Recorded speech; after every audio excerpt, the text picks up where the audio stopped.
30 Ocak'ta Kanada Parlamentosu Temsilciler Meclisi, Kanada Liberal Milletvekili Samir Zubeyri'nin 10.000 Uygur mülteciyi Kanada'ya kabul etmesine yönelik karar taslağını görüştü. Bu 1 Şubat'ta oylanacak olan karar taslağının meclisteki son tartışması olacak. Toplantıda konuşan iktidardaki Kanada Liberal Partisi Milletvekili Samir Zubeyri, tüm partilerin milletvekillerine ve hükümete bu karara lehte oy vermeleri ve gurbette yaşayan 10.000 Uygur mültecinin bir an önce Kanada'ya getirilmesi çağrısında bulundu. Doğu Türkistan'da 6,1 büyüklüğünde deprem meydana geldiği bildirildi. Çin Deprem Ağları Merkezi'nden yapılan açıklamaya göre sabah saatlerinde merkez üssü bölgenin kuzeyindeki Aksu ilinin Şayar ilçesi olan 6,1 büyüklüğünde deprem kaydedildi. Deprem yerin 50 kilometre derinliğinde meydana geldi. Deprem nedeniyle henüz can kaybı veya maddi hasar bildirilmedi.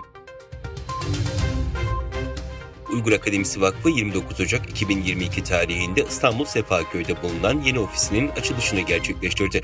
Açılışa Doğu Türkistan Sivil Toplum Kuruluşları yetkilileri, Uygur araştırmacıları ve öğrenciler olmak üzere çok sayıda kişi katıldı.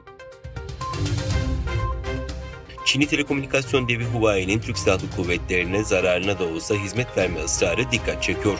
Ankara ve yerel mobil şirketleriyle yoğun müzakereler içinde olan Huawei, Türkiye'de şimdiye kadar oluşturduğu iyi ilişkilerini sekteye uğratıyor. ABD merkezli Kisco firması tarafından TSK'ya sağlanan veri ağı hizmetleri için ihaleye katılan Huawei, bu ihaleyi kazanamadı. TSK'nın açtığı ihaleyi kazanmak için oynadığı agresif oyunlarsa Çin'in Türkiye'de oluşturduğu iyi ilişkilerin bozulmasına neden oluyor. Çin ile ABD arasında yeni bir kriz daha patlak verdi. Çin, ABD'nin yeni seçilen Temsilciler Meclisi Başkanı Kevin McCarthy'nin Tayvan'a yapacağı iddia edilen ziyarete karşı olduğunu bildirdi. Dışişleri Bakanlığı Sözcüsü Mao Ning, Pekin'de düzenlediği günlük basın toplantısında McCarthy'nin Çin'le egemenlik ihtilafı içindeki adayı ziyaret etmeyi planladığına, Savunma Bakanlığı'nın bunun için hazırlık yürüttüğüne dair haberlere ilişkin soruya yanıt verdi. Cumhurbaşkanı Recep Tayyip Erdoğan kabine toplantısının ardından yaptığı açıklamada İsveç'te cumartesi günü gerçekleşen Kur'an yakma eylemine tepki gösterdi ve Stockholm'un NATO üyelik başvurusuna destek verilmeyeceğini söyledi. Mısır'daki El Eser Kurumu tüm Müslümanları Hollanda ve İsveç ürünlerini boykot etmeye çağırdı. Doğu Türkistan Kültür ve Enformasyon Merkezi Başkanı Abdülcelil Karakaş konuyla ilgili yaptığı açıklamada zalim Kızıl Çin rejimi Doğu Türkistan'ı işgalinden bu yana İslam'ın temeli olan Kur'an-ı Kerim de dahil olmak üzere dini kitapları yakıyor.